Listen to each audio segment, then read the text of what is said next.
बहुत जल्दी भगवान किसी न किसी भेष में आकर तोड़ देंगे। राजा को घमंड हो गया कि मैं राजा होकर और गरीब के घर के प्रसाद नहीं खाऊंगा। भगवान कहे कि राजा गरीब प्रसिद्ध में नहीं लगा है, प्रसाद में गरीब धनिक राजा प्रजा कुछ नहीं। जिस प्रसाद का हुआ तो भगवान के अंश हो गया, इसलिए भगवान के अंश में गरीब धनिक नहीं देखना है और कथा को सुनकर प्रसाद खा लेना चाहिए, नहीं तो प्रसाद त्यागने से सबको दिक्कत होता है। ऐसे मन में सोच करके भगवान की दया दृष्टि हुई और वहाँ फिर जाकर क्षमा मांगे कि हे प्रभु हमसे गलती हो चुका है, प्रसाद हम खाते हैं। और फिर मन में विचार कि हर महीना में इस व्रत को करेंगे, फिर उनका कल्याण होने लगा। जो विप्र देवता दूसरा जन्म में सुदामा जी बने, जो कथा भिक्षा मांग कर किए थे, वही सुदामा जी अपने मित्र का थोड़ा सा अंश खा गए और झूठ बोल दिए कि नहीं पानी के काट से कटकट दांत बज रही है। इस कारण से बहुत सा दुख हुआ।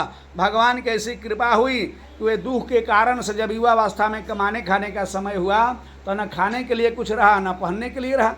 फिर भी उनके पत्नी कही कि हे स्वामी, हम सुने हैं कि भगवान बहुत दयावायुक हैं, उनके पास सब लोग दया के लिए जाते हैं, आप भी जाइए तो भगवान की कृपा हो जाएगी और सबका सुखमय जीवन प्राप्ति हो जाएगा। ऐसे करने पर भगवान वहाँ पर गए और पत्नी के कहने पर गए हैं। कौन? सुदामा जी अपने पत्नी के बात मान करके और गए कृष्ण भगवान के पास और 2 फाका उनमें फाका भाग करके भूंजा और भूंजे से उनको 2 लोग प्रदान देते। भगवान कब किसके ऊपर दया दृष्टि कर देंगे कोई नहीं जानता है, इसलिए मिलाकर सबको चलना चाहिए। आप पुरुष को भी कभी कभी पत्नी के बात भी मान लेना चाहिए। हर जगह से हार जाते हैं आदमी तो पत्नी का सलाह काम करता है, लेकिन पत्नी उस तरीका से हो अपना हिसाब से कहना चाहिए। अब देखिए कैसे भगवान शिव जब हार गए हैं तो संग्राक्षित मां वध करने के लिए पार्वती जी से सलाह ली और पार्वती जी दुर्गा रूप धर कर उनको वध की है। जब विष्णु भगवान कार्य करने रामचंद्र जी हार गए तो सीता जी से सलाह लिए हैं, तब जाकर के सहस्त्रबाहु का वध हुआ।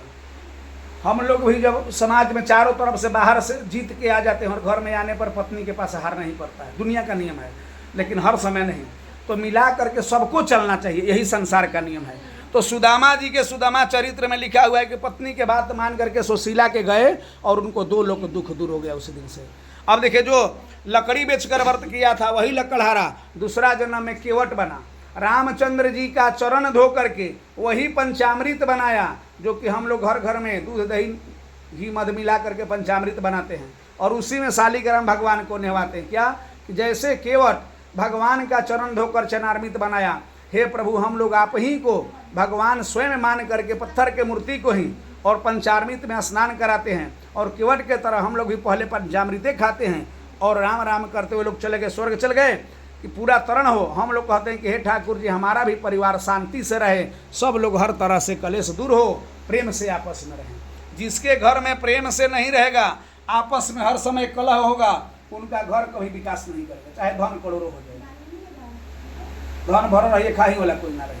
इससे प्रेम रखना सबका जरूरी होता है। ऐसे बात को लेकर के भगवान वहां फिर गए।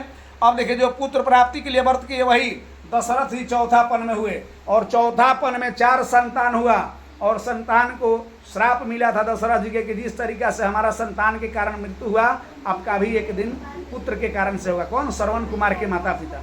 वही राम जी की विदाई के समय हो गया। अब जो राजा जंगल में शिकार करते तो वही आयरन बनकर राजा बने।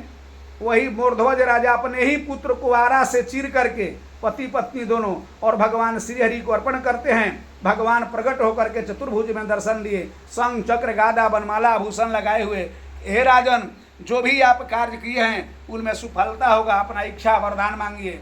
तब राजा कहे कि हम क्या वरदान मांगे?